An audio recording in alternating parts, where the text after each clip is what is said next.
Enter a world where reality warps and fear feels familiar.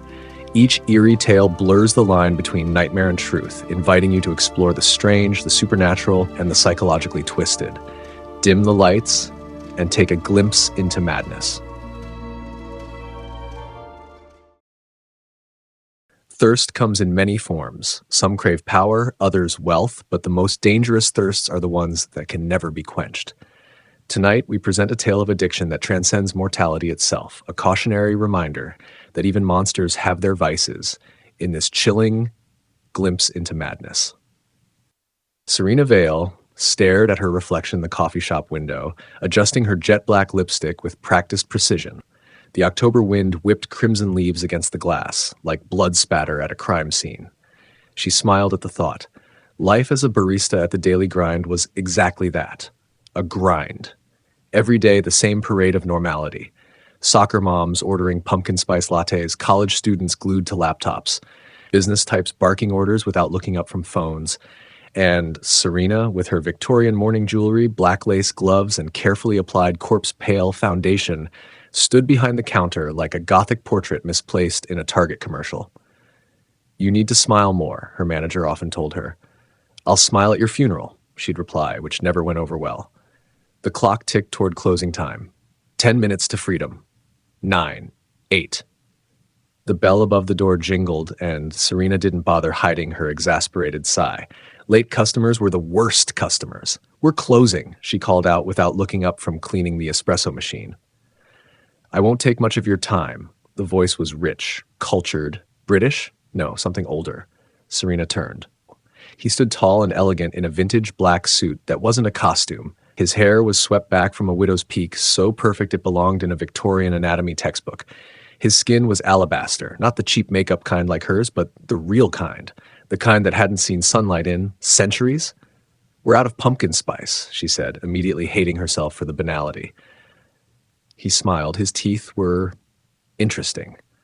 "I've never understood the appeal," he replied. "I was hoping for a cup of something red." Serena's hand froze on the counter rag. "We have hibiscus tea," she offered. "That will do." He placed a $20 bill on the counter. "Keep the change, Miss Vale." "Dorian LeClaire at your service." He bowed slightly, an actual bow, and Serena felt a flutter of something long dormant. Wonder. Possibility. The promise of something actually interesting in her tedious existence. She brewed the tea with shaking hands and slid it across the counter. Dorian didn't touch it. Instead, he leaned forward, his eyes catching the light strangely. "I find myself in need of assistance, Miss Vale. Someone to manage certain dietary needs. Someone to maintain my residence during daylight hours. The compensation is generous." Serena blinked. "Are you offering me a job?" Dorian smiled slightly. "I am." "As what? Your personal shopper? Your housekeeper?" Dorian's smile widened, revealing teeth that were definitely not standard human issue, more like my partner in crime. The smile impossibly widened further. Serena should have been afraid. She should have called the police or screamed or run. Instead, she felt a thrill run through her that made her multiple skull rings seem childish by comparison. When do I start? Dorian's mansion was everything Serena had doodled in her high school notebooks. Gothic spires, gargoyles, stained glass that turned sunlight into bloody kaleidoscopes across marble floors. This place is, she struggled to find the right word, excessive? Dorian suggested, hanging his coat on an antique rack that looked suspiciously like human bones. "Perfect," Serena breathed. The job was simple enough. Keep the place clean, draw the blackout curtains before sunrise, and most importantly, help Dorian feed. "I have certain restrictions," he explained that first night, lounging in a high-backed chair that might well have seated Vlad the Impaler himself. "I can't stomach the sober anymore." Serena raised an eyebrow. "Come again?" "My palate has evolved. I require blood with a certain proof." He swirled a glass of something dark and viscous. "The ethical vampire's dilemma? I need my meals pre-marinated. The taste of sober blood repulses me." She raised an eyebrow. "You only like drunks?" "The drunker, the better." Serena laughed, then stopped when Dorian didn't join in. "You're serious?" "Deadly." He set down his glass. "Never drink around me, Serena. Bad things happen when I smell bourbon on someone, especially when I haven't fed." She nodded slowly. "That shouldn't be a problem. I don't drink. Never have." She shook her head and chuckled a bit as she processed the reality that she was now employed by an alcoholic vampire. It was ridiculous. It was dangerous. It was the most interesting job she'd ever had. Their routine developed quickly. Each night, Serena would transform herself from merely gothic to gloriously gothic. Corsets tightened to wasp-waisted perfection, eyeliner sharp enough to draw blood, and lipstick as black as a raven's heart. Then she'd haunt selected bars about an hour before closing time. Her target was always the same, the drunkest man in the place, the one whose glazed eyes suggested he wouldn't remember the next hour, let alone notice what was about to happen to him. Another drink? She'd purr, sliding into the seat beside him. They always said yes. They always followed her outside, stumbling toward promised pleasures in dark alleys. And they never saw Dorian coming. It was clean. It was careful. It was choreographed like a macabre ballet, until it wasn't. The blue moon closed down.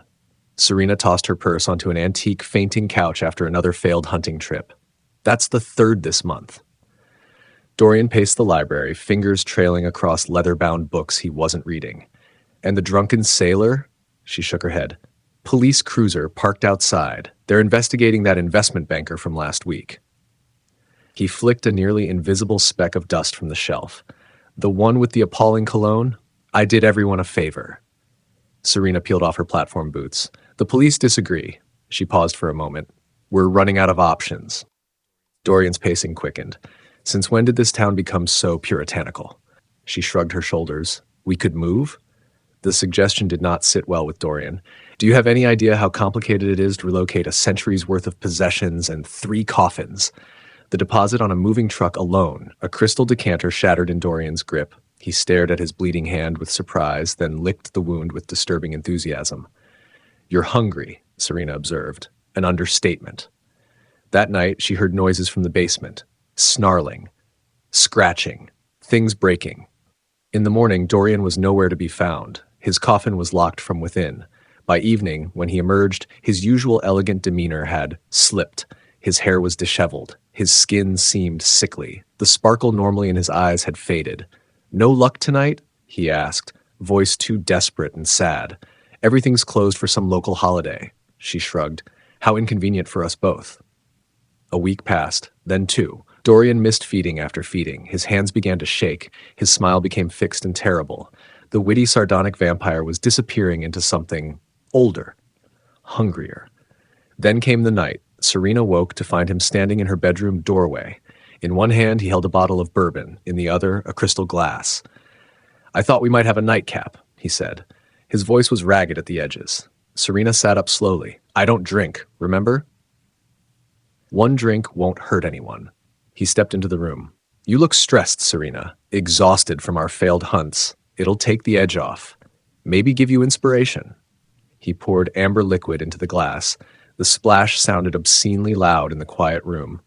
Hemingway did his best work after a few drinks, he continued, approaching the bed. And then he blew his brains out with a shotgun, she said, completing the story. Just a sip, to relax. Serena's heart hammered against her ribs. This wasn't Dorian the sophisticated vampire aesthete. This was something else, something desperate. I'm fine, she said. Come now, Serena. His smile was wrong. Too wide, too many teeth. Don't you trust me?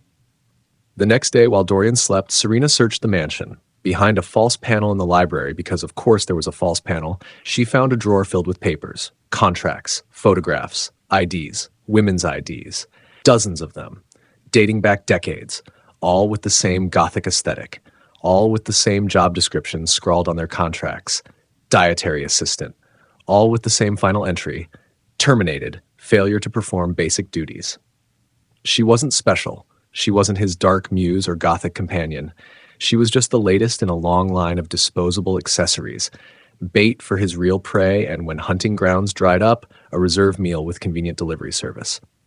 Serena closed the drawer with trembling hands. The romantic darkness she'd always craved was revealing itself as something far more banal, just another predator with just another addiction. How disappointingly human. The next morning, when the mansion fell silent with the certainty of Dorian's daytime unconsciousness, she crept to his resting place. The main coffin, Black walnut with silver filigree was locked from the inside. Smart vampire. Serena wheeled the coffin out onto the back terrace. The noontime sun beat down mercilessly, glinting off the silver embellishments of the coffin. She positioned a fire extinguisher nearby, just in case all those horror movies she'd seen were accurate. "Dorian," she called, rapping on the coffin lid. "We need to talk about my contract, specifically the termination clause." Silence. Then, "Serena?" His voice was muffled, groggy. "What time is it? What are you doing?" "Renegotiating the terms of my employment," she said smugly. "It's daylight. I can feel it. Return me to the basement immediately." Serena leaned against the coffin. "Open the lid first," she whispered softly. "Don't be absurd." Her fingers tapped out a quick rhythm on the wood. "I just want to see your face while we discuss my future with the company." Her voice mimicked every crappy manager she had ever had. "Whatever you're planning, the answer is no." Serena sighed dramatically. "I was afraid you'd say that. Why don't you chill out a bit? I'll be back in a jiff." She left the coffin in full sun while she drove to the nearest hardware store. The cashier gave her elaborate goth ensemble a curious look as she purchased an axe. "Art project," she explained with a wink. When she returned, Dorian was awake and angry. She could hear him thrashing inside the coffin. "Serena, release me this instant!" He tried to hide it, but there was panic in his voice. "I think I've been an excellent employee," she said conversationally, hefting the axe. "Punctual, dedicated, great fashion sense, but I've been thinking about my career trajectory, and frankly, I don't see a path to advancement."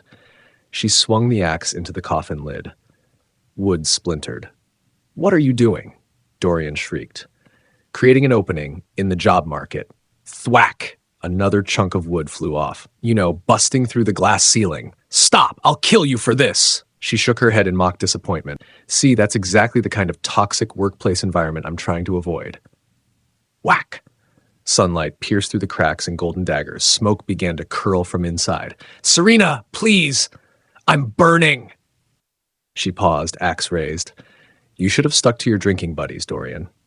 Never mix business with pleasure or dinner." The final blow split the coffin wide open. Dorian's scream was unholy. Part rage, part agony, all too late.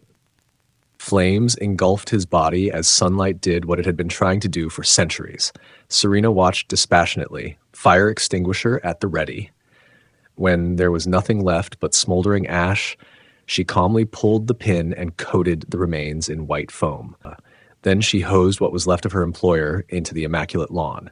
She turned to the towering Victorian home. "Now, let's find something good for my severance package," she muttered. 1 year later. "And you swear this is all fiction?" The woman leaned across the signing table, eyes wide behind cat-eye glasses. Serena Vale, best-selling author of Happy Hour, A Gothic Romance, smiled as she signed another copy with her trademark red ink. Serena's elaborate Gothic makeup was gone now, replaced by subtle elegance. "Of course, there's no such thing as vampires," she assured the fan, "but it feels so real. The details about vampire dietary restrictions alone." Serena leaned forward and whispered, "I made it all up." She tapped her temple with the pen. "Plus, after years of working in customer service, you'd be amazed how inhuman coffee shop customers can be. Some monsters, Serena had discovered, made excellent characters and better career stepping stones. Serena Vale found her salvation by seeing clearly the monster behind the mask. Remember this when darkness beckons with promises too seductive to resist, for the true predators rarely appear as fearsome beasts. In the quietest corners of small-town America, legacies are measured in memories and photographs, the tangible proof that one existed at all. But for one aging lawman, the line between being remembered and forgotten blurs when he discovers something impossible within the frames hanging on the wall. Tonight, we offer you a glimpse into madness where duty never ends, not even in death. Sheriff Hank Dwyer's boots echoed down the empty corridor of the Millhaven Sheriff's Department. Sunday mornings were always quiet, just how he liked them. 39 years on the force, and silence had become his most trusted companion. He ran his weathered fingers along the wall, feeling the slight bumps where picture frames hung in perfect succession. The department's legacy wall, 10 photographs spanning nearly a century and a half. Every new sheriff, a new photograph. The whole department, immortalized. In 3 months, they'd add another. Only Hank wouldn't be at the center. He paused at his favorite, 1986, his first appearance, standing awkwardly as a rookie deputy beside old Sheriff Wilkins. Young, eager, remembered. Morning, Sheriff. Deputy Madison Reed stood before him, fresh-faced and smiling. 26 years old. Just transferred from the city. She reminded him of himself, back when the badge still gleamed with promise instead of obligation. Morning, Madison. Bit early for you, isn't it? Thought I'd get the lay of the land before Monday officially starts. She gestured to the wall. History lesson? Something like that. Hank straightened his back, summoning the authoritative posture he'd perfected over decades. Come on, I'll give you the tour. He led her down the corridor, pointing out each frame with grandfatherly pride. That's 1954, Sheriff Dawson, mean old bastard, from what I heard. And here, 1973, Sheriff Miller. He hired me as a night dispatcher when I was just 19. Madison leaned in, studying each image with genuine interest. Hank felt a small surge of satisfaction. At least someone cared about the legacy. And there you are, she said, pointing to his rookie self. You've been here a while. Longest-serving sheriff in Millhaven history, he said, unable to keep the pride from his voice. Not that anyone's counting. Madison moved methodically down the wall, studying each photo with the careful eye of a trained observer. Suddenly, she stopped, her finger hovering over the glass of the 1999 departmental photo. Who's that? She asked. Hank squinted. That's Donna Reeves, best dispatcher we ever had. No, behind you, the tall deputy. Hank leaned closer. There, standing directly behind his younger self, was a deputy he didn't immediately recognize. Tall, lean, with a strangely blank expression. He wore an old-style uniform, nothing like the updated ones they'd switched to in the 90s. Oh, that's... Hank paused, mind drawing an unexpected blank. That's... He trailed off, suddenly unsure. The face was familiar, yet not. Madison moved to the next photo. 2005. He's here too. Same position. She walked back, checking 1986. And here. A chill crawled up Hank's spine. And here, she said, pointing to the 1973 photo. Exactly the same. That's impossible, Hank muttered, moving closer. But there he was, the same deputy, the same stance, the same blank expression, the same outdated uniform, in every single photo. Must be a family resemblance, Hank said, forcing a laugh that sounded hollow even to his ears. Probably father and son. But even as he said it, he knew it wasn't true. The deputy looked identical in every photo, not just similar. Same face, same uniform, same eyes that seemed to stare not at the camera but through it. Madison glanced at her watch. I should get going. Thanks for the tour, Sheriff. Hank barely registered her departure. He stood transfixed before the wall, staring at a man who couldn't possibly exist. After she left, he carefully removed each frame from the wall. One by one, he extracted the photographs, turning them over to read the handwritten names on the back.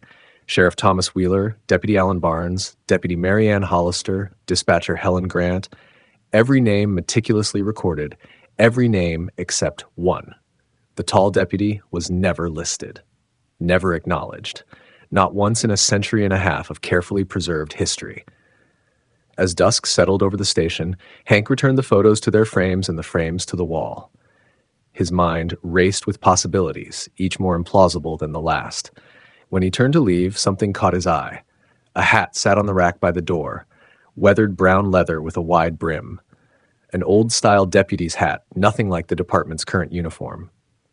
Hank froze. It hadn't been there when he arrived. Cautiously, as if approaching a wild animal, he lifted the hat from the rack. The leather was cracked with age, but well-maintained. Inside the brim, a name had been written in faded ink, too smudged to make out completely. He placed the hat on his desk, locked up the station, and headed home, his mind churning with unanswered questions. Morning light filtered through the blinds of the sheriff's office as Hank unlocked the door. He stopped short, staring at the empty desk. The hat was gone. Morning, Sheriff. Deputy Collins nodded as he passed with a steaming cup of coffee. Collins, Hank called after him. Did you move a hat from my desk? The deputy turned, brow furrowed. No, sir. Hank's gaze drifted to the hat rack by the door. There it sat. The weathered deputy's hat hung neatly as if it had never been moved. His hand trembled slightly as he reached for it. This time he would secure it properly. As he walked down the corridor toward the evidence locker, His eyes caught on one of the photographs. The mysterious deputy stared back at him, and for the first time, Hank noticed the hat. The same hat, perched atop the deputy's head in the ancient style no one wore anymore. He nearly dropped it. The evidence locker was cool and quiet. Hank logged the hat as found property, locked it in a clear plastic bag, and secured it on the middle shelf. He hesitated before leaving, double-checking the lock. His next stop was the Millhaven Historical Society, a grandiose name for what amounted to a room above the library staffed by volunteers 3 days a week. Miss Eleanor Delancey had been the town's history teacher for 40 years before retiring. If anyone would know about a mysterious deputy, it would be her. "Sheriff Dwyer," she greeted him warmly. "What brings you to my dusty domain?" "The department photos," he said, getting straight to the point. "I noticed something odd." He showed her a photograph on his phone, a picture he'd taken of the 1973 departmental photo, zoomed in on the mystery deputy. "Do you recognize this man?" Miss Delancey adjusted her glasses, squinting at the screen. Her expression changed subtly, a flicker of something crossing her features. "Funny how people come and go," she said softly. "But the photos never really change, do they?" "What does that mean?" She handed back the phone without answering. "Have you checked the newspaper archives? They keep everything since 1896 in the basement." The library basement smelled of mildew and forgotten things. Hank spent hours scrolling through microfiche, hunting for, he wasn't even sure what, a clue, a name, an explanation. He was about to give up when a headline from 1911 caught his eye. "Deputy killed in line of duty." Emmett Graves shot during bank standoff. His breath caught in his throat. The accompanying photograph showed a tall, lean man in an old-style uniform. The same blank expression, the same old-style hat, the same man who stood behind every sheriff in every departmental photo for over a century. The article described how Deputy Emmett Graves had been shot during a standoff at Millhaven Savings and Loan. He died instantly. The last line noted that he was the first, and as Hank suddenly realized, the only deputy ever to die in the line of duty in Millhaven's history. Hank's hands shook as he printed the article. On his way out, he paused by the reference desk. "Miss Delancey," he asked, his voice barely above a whisper, "has any other Millhaven deputy ever died in the line of duty? After 1911? "Why, no," she replied without hesitation. "Just the one. Poor Emmett Graves." The station was quiet when Hank returned. He walked slowly past the wall of photos, seeing them with new eyes. In each one, standing silently behind the sheriff, Emmett Graves, not aging, not changing, just watching. In his office, Hank headed straight for the small bathroom, splashing cold water on his face. When he looked up at the mirror, he wasn't alone. Standing behind him, just visible in the reflection, was a tall figure in an old-style uniform. Hank whirled around. The bathroom was empty. His heart pounding, he returned to his desk. The phone rang, making him jump. "Sheriff Dwyer," he answered, his voice steadier than he felt. "Sheriff, we've got a domestic at the old Whitaker place," the dispatcher said. Neighbors heard shouting, then gunshots. "I'm on my way." As Hank drove toward the Whitaker farmhouse, his mind replayed everything he'd learned. Emmett Graves, dead since 1911, yet somehow present in every departmental photo since. And no deputy had died in the line of duty since him. The Whitaker place came into view, a dilapidated farmhouse set back from the road. Hank parked at the end of the gravel drive and approached cautiously, hand on his holster. The front door hung partially open. "Sheriff's department," he called. "Anyone home?" Silence. He pushed the door open wider with his foot, drawing his weapon. "Sheriff's department? Frank Whitaker, you in here?" Something creaked upstairs. Hank moved toward the staircase, ears straining for any sound. Halfway up, he heard it, the unmistakable sound of a shotgun being racked. Then a voice, low, calm, "Down." Without thinking, Hank dropped to the stairs. Boom! The shotgun blast tore through the air where his head had been a second earlier. Plaster and wood splinters rained down as Hank rolled, taking cover behind the banister. "Frank, put the weapon down!" he shouted. Another shot answered him, splintering the railing near his head. As Hank prepared to return fire, movement caught his eye. At the top of the stairs stood a figure, tall, lean, wearing an old-style deputy's uniform. The hat sat low over his face, his eyes unreadable in the shadow of the brim. Deputy Emmett Graves. For a heartbeat, their eyes met. Then Graves turned toward the bedroom where Frank Whitaker was barricaded. The ghostly deputy raised his hand, not in warning, but in salute. A third shotgun blast ripped through the house. When the smoke cleared, the figure was gone. Frank Whitaker surrendered 10 minutes later, sobbing about voices in his head. The shotgun, when recovered, had a cracked stock and a bent barrel, damages that made it a miracle it hadn't exploded in Whitaker's hands. A miracle. Or something else. Back at the station, Hank walked past the wall of photos with new reverence. He stopped before the 1911 photograph, gently adjusting the frame. "Thanks," he whispered. The hat rack stood empty when he returned to his office. The evidence locker, when checked, remained securely locked, but the plastic bag that had held the deputy's hat was empty. That evening, Mayor Peterson stopped by, finding Hank staring out the window at the setting sun. "You look like you've seen a ghost," Peterson joked. Hank smiled faintly. "Maybe I have." "Listen, Hank, I've been meaning to ask. Isn't it about time you retire? The sooner you retire, the sooner we can start fishing like we always talked about." 3 months ago, those words would have filled Hank with dread, the fear of being forgotten, of fading away like all the sheriffs before him. Now, they felt like release. "Yeah," he said quietly. "Let's go fishing." 2 months later, Sheriff Elena Martinez tapped a nail into the wall and hung the newest departmental photo in line with the others. The staff smiled proudly around her, a new era for the Millhaven Sheriff's Department. What she didn't notice, what no one ever seemed to notice until it was pointed out, was the tall figure standing just behind her. Not quite in focus, not quite out of focus. A man in a faded deputy's hat, hands folded, eyes steady. Deputy Emmett Graves. Still on duty after all these years, and if you check the back of the photo, there's still no name for him. But now one person remembers. Far away on a quiet lake, fishing rod in hand, former Sheriff Hank Dwyer glances occasionally at the horizon and tips his hat to the memory of the deputy who never left his post. Some duties, it seems, don't end with death. Some guardians never stop watching. Legacy isn't measured in plaques or retirement watches, but in the silent vigil we keep for those who come after us. In Millhaven, one deputy stands eternal guard, a spectral reminder that true protection transcends both time and the grave itself. Consider the curious case of Martin Collins, a man whose fascination with antiques leads him to possess an object that possesses him in return, a porcelain doll with a voice that whispers commands from the shadows, and emerald eyes that provide a glimpse into madness. The antique shop's dusty windows and faded sign did little to attract passers-by along the busy city street. But to Martin Collins, the nondescript storefront was a treasure trove waiting to be discovered. Pushing open the creaking door, he breathed in the musty air as his eyes adjusted to the dim lighting inside.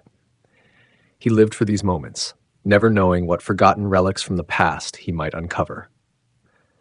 Martin slowly wandered the aisles, scanning the haphazardly arranged shelves and display cases.